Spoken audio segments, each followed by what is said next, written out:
Mientras Pedro y Juan hablaban con la gente, se les presentaron los sacerdotes, el capitán de la guardia del templo y los saduceos. Estaban muy disgustados porque los apóstoles enseñaban a la gente y proclamaban la resurrección que se había hecho evidente en el caso de Jesús. Prendieron a Pedro y a Juan, y como ya anochecía, los metieron en la cárcel hasta el día siguiente. Pero muchos de los que oyeron el mensaje creyeron, y el número de estos llegaba a unos 5,000. Al día siguiente se reunieron en Jerusalén los gobernantes, los ancianos y los maestros de la ley. Allí estaban el sumo sacerdote Anás, Caifás, Juan, Alejandro y los otros miembros de la familia del sumo sacerdote. Hicieron que Pedro y Juan comparecieran ante ellos y comenzaron a interrogarlos. ¿En nombre de quién hicieron esto? Pedro, lleno del Espíritu Santo, les respondió: Gobernantes del pueblo y ancianos, hoy se nos convoca y se nos procesa por favorecer a un inválido. Y se nos pregunta cómo fue sanado. Sepan ustedes, y todo el pueblo de Israel, en nombre de Jesucristo de Nazaret, crucificado, pero resucitado por Dios, este hombre está ante ustedes sano. Él es la piedra que los constructores desecharon y que llegó a ser la piedra angular, donde se encuentra la salvación y en ningún otro lugar. Porque no hay otro hombre bajo el cielo dado a los hombres mediante el cual podamos ser salvos. Los gobernantes, al ver la osadía con que hablaban Pedro y Juan, al darse cuenta de que eran gente sin estudios ni preparación, quedaron asombrados y reconocieron que habían estado con Jesús. Además, como vieron que los acompañaba el hombre que había sido sanado, no tenían nada que alegar. Así que les mandaron que se retiraran del consejo y se pusieron a deliberar entre sí. ¿Qué vamos a hacer con estos sujetos?, preguntaron. Todos los que viven en Jerusalén saben que por medio de ellos ha ocurrido un milagro, y no podemos negarlo. Pero, para evitar que este asunto siga divulgándose entre la gente, vamos a amenazarlos para que no vuelvan a hablar con nadie más de ese nombre.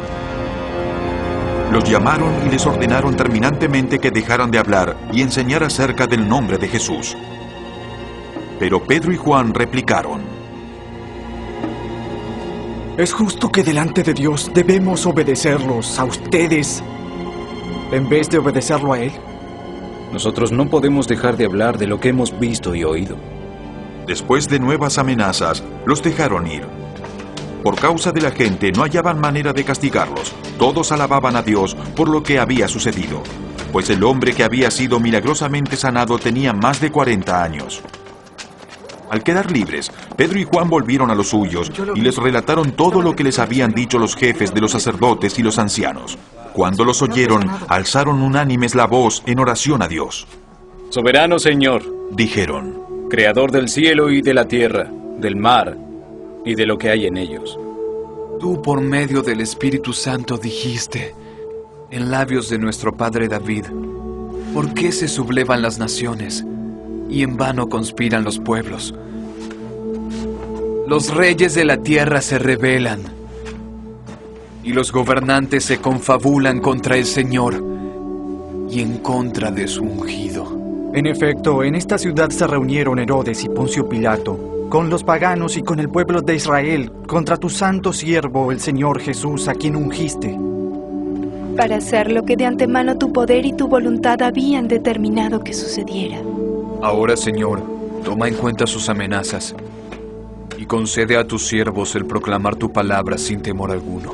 Por eso extiende tu mano para sanar y hacer señales y prodigios mediante el nombre de tu santo siervo, Jesús. Luego de haber orado, tembló el lugar en que estaban reunidos, y todos se llenaron con el Espíritu Santo, y proclamaban la palabra de Dios sin temor alguno. Todos los creyentes eran de un solo sentir y pensar. Nadie consideraba suya ninguna de sus posesiones, sino que las compartían. Los apóstoles, a su vez, con gran poder, seguían dando testimonio de la resurrección del Señor Jesús.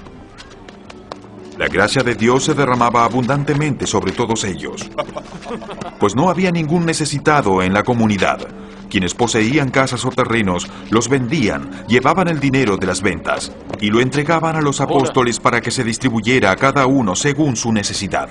José, un levita natural de Chipre, a quien los apóstoles llamaban Bernabé, que significa consolar, vendió un terreno que poseía, llevó el dinero y lo puso a disposición de los apóstoles.